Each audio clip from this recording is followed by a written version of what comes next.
যাতে করে তার কোনো সমস্যা না হয়।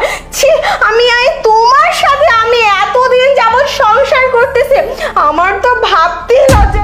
তাড়াতাড়ি কর।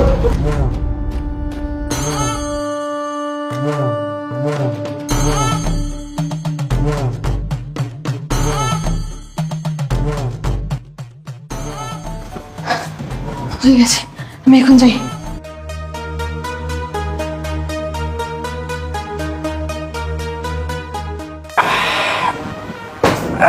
জানেমান,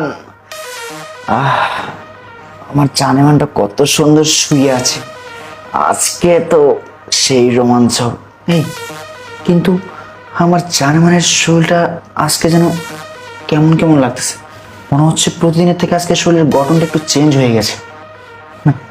ও যাই হোক, আর আমার জানেমানকে দিয়ে আমার বউ যে কাজ করায়, কাজ করতে করতে একদম মাতালের মতো হয়ে ঘুমিয়ে পড়েছে।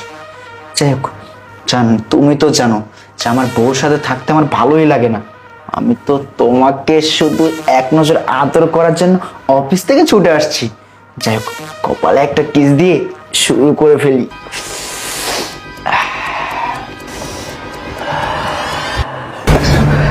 এই এই সিকিউরিটির বাচ্চা, তুই এখানে কি করিস? হ্যাঁ, আরে তোর তো নিচে থাকার কথা। আমি বুঝতে পারছি তুই নিশ্চয়ই বৃষ্টির সাথে লটর পটর করতে আসছিস, তাই না? লটর পটর আমি করি না, লটর পটর করেন আপনি। এই তোর এত বড় সাহস, তুই আমার মুখে মুখে কথা বলিস? এই এগুলো কি? বের কর, বের কর বলছি। এগুলো কি? হ্যাঁ, এই এগুলো কি? এই এই এগুলো কি? হ্যাঁ, কি রে ছোট লোক ফকিন্নির বাচ্চা, তোর তো সাহস কম না? তুই সামান্য আমার বাড়ির দারোয়ান হয়ে আমার গায়ে হাত তুলিস? তোকে আজকে আমি মেরে ফেল। তুমি? হ্যাঁ আমি। আমাকে দেখে খুব অবাক হচ্ছ তাই না? অবাক হওয়ারই কথা, কারণ আমাকে দেখার জন্য তো তুমি আর প্রস্তুত ছিলে না। ছি, তোমার চরিত্র এত জঘন্য আমি কখনো না ভাবতেও পারিনি। তুমি কি করে পারলে সামান্য একটা কাজের মেয়ের সাথে এরকম নষ্টামি করতে?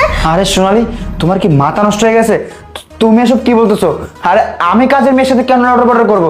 আরে আমাদের সিকিউরিটি গার্ড ও আসছে কাজের মেয়ের রুমে লটর পটর করতে, আমি ওকে হাতে নাতে ধরছি। চুপ, একদম চুপ। তুমি কি মনে করেছো আমি কোনো কিছু জানি না? তুমি কি জানো? হ্যাঁ, তুমি কি জানো? কি জানি?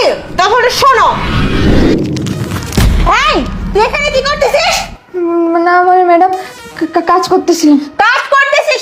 তোকে আমি বলেছি কিচেন রুমে রান্না বান্না করতে, আর তুই ওই কাজ রেখে এই রুমে কি কাজ করতেছিস? হ্যাঁ, না মানে ম্যাডাম, ওই যে বিছানা এলোমেলো ছিল তো, এগুলোই গুছিয়ে। এগুলি গোছাচ্ছিস? তোকে একটা কাজের কথা 100 বার বললেও তুই শুনিস না, আর তুই নিজ দায়িত্বে এসে বিছানা গোছাচ্ছিস। সত্যি করে বলতো, আর শোন, তুই এখানে কি লুকাচ্ছিলি? হ্যাঁ, কই ম্যাডাম, কিছু লুকাইনি তো। কিছু লুকাসনি মানে? ছি বৃষ্টি, ছি, তুই শেষ কিনা টাকা চুরি করতেছিস। তোর এত টাকার প্রয়োজন আমাকে বলতি, আমি তোকে দিতাম। ম্যাডাম, আমি কোনো টাকা চুরি করি নাই, বিশ্বাস করুন। টাকা চুরি করিস না তাহলে কি? শোন, একদম মিথ্যা বলবি না। বের কর বলছি, বের কর। ছি বৃষ্টি, ছি, তুই এতটা জঘন্য। তুই এসব দিয়ে কি করিস বল? তোর তো হাজবেন্ড নেই, তোর হাজবেন্ড তো রোড অ্যাক্সিডেন্ট করে আরো 1.5 বছর আগেই মারা গেছে। তাহলে এসব দিয়ে তুই কি করিস? ম্যাডাম, আসলে আমি আপনার হাজবেন্ডের ভয় এগুলো আমার কাছে রাখি। একদম চুপ, আর একদম মিথ্যা কথা বলবি না। তোর সাহস কি করে হয় এখন ধরা পড়ে আমার হাজবেন্ডের নামে এসব কথা বলতে? তুই কি জেনে বুঝে আমার হাজবেন্ডের নামে এসব বলতেছিস? তুই জানিস আমার হাজবেন্ডের নামে এসব বলার কারণে তোর কি পরিণাম হতে পারে? তুই কি এসব প্রমাণ করতে পারবি? ম্যাডাম, আমার কাছে এখন প্রমাণ নাই, কিন্তু আমি প্রমাণ করে দিতে পারি। আচ্ছা ঠিক আছে, তুই এত যেহেতু জোর গলায় বলতেছিস, তোকে আমি এবারের মতো মাফ করলাম। কিন্তু শোন, তুই যদি প্রমাণ না করতে পারিস তাহলে দেখবি তোর আমি শেষ দেখে ছাড়বো। ঠিক আছে ম্যাডাম। যা এখান থেকে।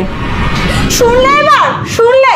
ছি হাসিক, ছি, আমার বিশ্বাস হচ্ছে না তোমার চরিত্র এতটা জঘন্য। বিশ্বাস হবেই বা কেন? তোমাকে তো আমি অনেক ভালোবাসতাম, আমি তোমাকে ভালোবেসে বিয়ে করেছি, কিন্তু আমার ভালোবাসার মানুষ যে এত নিচু, এত নিচু, সেটা আমি কখনো কল্পনা করিনি। সামান্য একটা কাজের মেয়ে যে কিনা মানুষের বাড়িতে কাজ করে খায়, সারাক্ষণ কাজের ওপর থাকে, শরীর থেকে দুর্গন্ধ বের হয়, এরকম একটা মেয়েকেও তুমি তোমার হাত থেকে রক্ষা পেল না। ছি, তোমার রুচি এতটা জঘন্য। তুমি জানো তোমার হাত থেকে বাঁচার জন্য এই কাজের মেয়েটা কি করতো? সারাক্ষণ তার কাছে প্রোটেকশন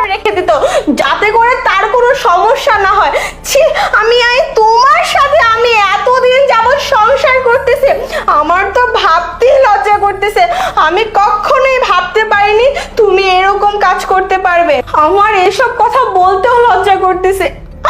আশিক, তুমি জানো আমি তোমাকে কতটা বিশ্বাস করতাম, কতটা ভালোবাসতাম। আজকে তুমি এমন একটা জঘন্য কাজ করলে যে তোমাকে আমি আর কখনোই বিশ্বাস করতে পারবো না। তোমার প্রতি আমার আর কখনোই ভালোবাসা হবে না। আর আমার ভালোবাসার মানুষটা এত জঘন্য, ওর রুচি এত খারাপ আমি কখনো ভেবে দেখিনি। না না, আর যাই হোক, তোমার মতো নষ্ট পুরুষের সাথে যার কোনো রুচি ভেদ নেই, যার কোনো মানসিকতা নেই, তার সাথে কোনো মেয়েই সংসার করবে না। আমি তোমার সাথে আর এক ছাদের তলায় থাকতে চাই না। সোনালি, তুমি আমাকে ক্ষমা করে দাও না।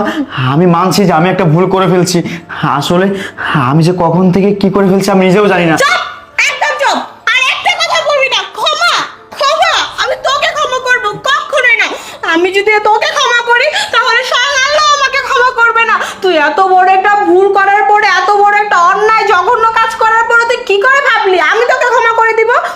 যে মানুষের কিনা রুচিবোধ নেই সে মানুষের সাথে আমি কখনোই এক ছাদের তলায় থাকতে পারি না। আর আজকে যদি তোর জায়গায় আমি এরকম কাজ করতাম তুই মেনে নিতে পারতি? কখনোই মেনে নিতে পারতি না। একটা মেয়ে মানুষ সবকিছুর ভাগ দিতে পারলেও তার স্বামী বা কাউকে দিতে পারে না। যাই হোক, এসব কথা তোকে বলে লাভ নেই, কারণ তুই হচ্ছিস একটা নরপশু।